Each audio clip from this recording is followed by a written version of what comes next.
दोस्तों, Titanic ship अपने समय का सबसे बड़ा जहाज था। इस शिप का पूरा नाम रॉयलमैन शिप यानी आरएमएस टाइटैनिक था। इस शिप को ऐसी तरह डिजाइन किया गया था कि इसमें 2200-2400 लोग आराम से यात्रा कर सकते थे।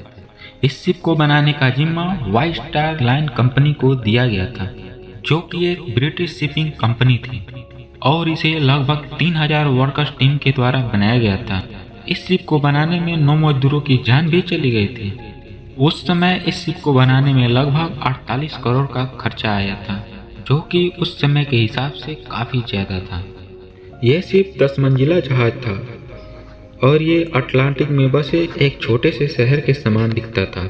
इसकी खास बात यह थी कि यह दुनिया का सबसे तेज चलने वाला जहाज था और इसमें जो सीटी लगी थी उसे 15 किलोमीटर दूर से भी सुना जा सकता था। इस शिप को बनाने वाली कंपनी का यह भी दावा था कि यह शिप कभी ना डूबने वाली शिप है, लेकिन किसको क्या पता था कि टाइटैनिक जैसी बड़ी जहाज पानी में भी डूब सकता है। मन में यह ख्याल जरूर आया होगा कि उस रात इतना बड़ा जहाज आखिर पानी में कैसे डूब गया। आइए जानते हैं दोस्तों, टाइटैनिक जहाज को बनने में 3 साल का समय लगा था। टाइटैनिक को बनाने में उस समय सबसे महंगी एडवांस टेक्नोलॉजी का इस्तेमाल किया गया था। 1 अप्रैल 1912 को टाइटैनिक शिप को एक्सपेरिमेंट के लिए समुद्र में छोड़ा गया, जिसके बाद टाइटैनिक ने अपने एक्सपेरिमेंट में बेलफास्ट से आयरन रिवर्स तक समुद्र में 150 किलोमीटर की स्पीड से सफर तय किया। उस समय उस शिप में टाइटैनिक जैसी कंपनी के कई बड़े बड़े अधिकारी भी मौजूद थे, जिसके बाद उसी दिन शाम 7 बजे टाइटैनिक बेलफास्ट वापस लौट आया। एक्सपेरिमेंट सक्सेसफुल हो जाने के बाद 2 अप्रैल सन 1912 को टाइटैनिक को ऑफिशियली लॉन्च कर दिया गया और उसी के साथ टाइटैनिक इतिहास के पन्नों में अपना नाम दर्ज कर लिया। टाइटैनिक अपनी पहली यात्रा से इतना पॉपुलर हो चुका था कि उस समय उस जहाज की मुकाबला कोई और जहाज नहीं कर सकता था। टाइटैनिक में A क्लास, B क्लास और C क्लास के रूम मौजूद थे। यात्रा करने के लिए फर्स्ट क्लास का टिकट 2,70,000 का, सेकेंड क्लास का टिकट 1 लाख का था और थर्ड क्लास का टिकट 20,000 का था। टाइटैनिक में हर यात्रियों की सुविधा का ख्याल रखा गया था।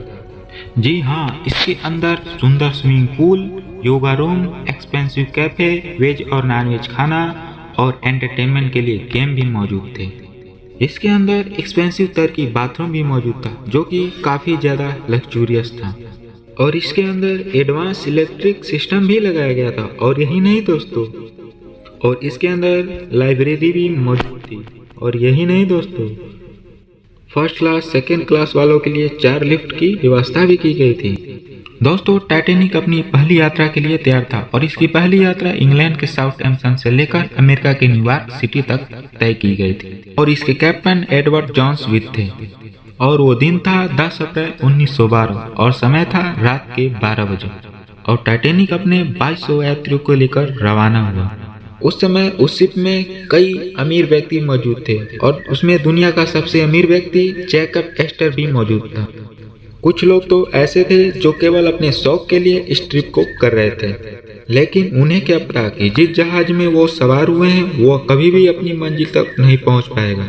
टाइटैनिक साउथहैम्पटन से बहुत आगे निकल चुका था और उस समय समुद्र में तेज हवाएं भी चल रही थी और हल्की सी ठंडक भी थी। उस समय टाइटैनिक के अफसर ने जहाज की स्पीड को बढ़ाने का आदेश दिया ताकि वो अमेरिका पहुंचकर यात्री और मीडिया को हैरान कर सके। टाइटैनिक अपने सफर में आगे बढ़ चुका था और टाइटैनिक की सफर को लगभग 3 दिन हो चुके थे और टाइटैनिक में अब तक एक दुर्घटना भी घट चुकी थी। जी हाँ, टाइटैनिक के निचले हिस्सों में 3 दिनों से आग लगी हुई थी, जिसके कारण टाइटैनिक में सवार सभी यात्रियों को काफी खतरा हो सकता था। मैं आपको बता दूं कि ये आग टाइटैनिक के रवाना होते ही लग गई थी और इस बात का पता सभी अधिकारियों को भी चल चुका था और उसके बाद भी यात्रियों को इन बात का भनक तक नहीं लगने दी, क्योंकि अगर किसी को मालूम पड़ जाता तो यह यात्रा रद्द करनी पड़ सकती थी। टाइटैनिक के पहले ही सारे टिकट बिक चुके थे और ऐसे में इतना भारी नुकसान कंपनी कैसे उठाती। इसी कारण सभी अधिकारियों ने इस बात को नजरअंदाज कर दिया। अब बात करते हैं यात्रा के 5वें दिन की। टाइटैनिक अटलांटिक महासागर में तेजी से बढ़ रहा था और दिन था रविवार का और 14 अप्रैल की रात, और उस रात काफी शांति थी और आसमान में चांद भी मौजूद नहीं था, और इसी कारण आसमान में घना अंधेरा छाया हुआ था और शिप के कैप्टन को सामने का कुछ भी नहीं दिखाई दे रहा था। और ऐसे में आपको बता दूं कि टाइटैनिक के आइसबर्ग से टकराने से 6 चेतावनी पहले ही आ चुकी थी कि रास्ते में कई बड़े बर्फ के टुकड़े मौजूद हैं जिससे शिप कभी भी टकरा सकता है। टाइटैनिक के कैप्टन को यह भी नहीं मालूम था कि टाइटैनिक किसी आइसबर्ग से टकरा जाएगा।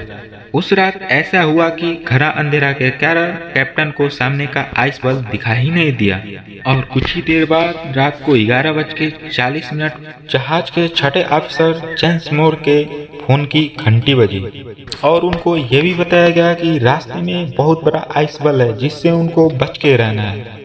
और उस अफसर ने यह बात तुरंत कैप्टन तक पहुंचाई। तब तक बहुत लेट हो चुका था और उस जहाज को आइसबर्ग से टकराने में मात्र 35 सेकेंड ही बचे थे। इस बात का सूचना मिलते ही टाइटैनिक की पूरी टीम एक्शन में आ गई थी। कैप्टन ने जहाज को बाएं तरफ मोड़ने और इंजन को बंद करने का आदेश दे दिया और जहाज के ऑपरेटर को भी जहाज को पीछे लेने और मोड़ने का आदेश दिया, परंतु जहाज की रफ्तार इतनी तेज थी कि जहाज को पीछे लेना या मोड़ना असंभव था और कुछ ही सेकंड में टाइटैनिक आइसबर्ग से टकरा गया। आपको बता दें कि टक्कर के दौरान वो हिस्सा आइसबर्ग से टकराया था जिसमें पहले से ही आग लग चुकी थी, और आग लगने की वजह से सारा मेटल कमजोर हो चुका था, और इसका नतीजा ये निकला कि टाइटैनिक के निचले हिस्से में सेप हो चुका था और जहाज के नीचे के कमरों में धीरे धीरे पानी भरना शुरू हो गया था। उस वक्त लगभग सभी यात्री सो रहे थे। तभी अफसरों ने उन यात्रियों को उठने को कहा और लाइफ बोट पर जाने को कहा। दोस्तों, आपको बता दें कि लगभग सभी बोटों में 40 लाइफ बोट होते हैं, परंतु टाइटैनिक में तो सिर्फ 20 ही लाइफ बोट थे, क्योंकि टाइटैनिक को कभी भी ना डूबने वाला जहाज माना गया था। इन अकंट्रोल स्थिति को देखते हुए टाइटैनिक ने आसमान में कई रॉकेट छोड़ा था जिससे कोई जहाज उनकी मदद के लिए आ सके, परंतु वहां तक कोई भी जहाज पहुंच न सका और देखते ही देखते टाइटैनिक शिप अटलांटिक ओशियन में डूब गया, जिसमें करीब 1500 लोगों ने अपनी जान गंवा दी थी।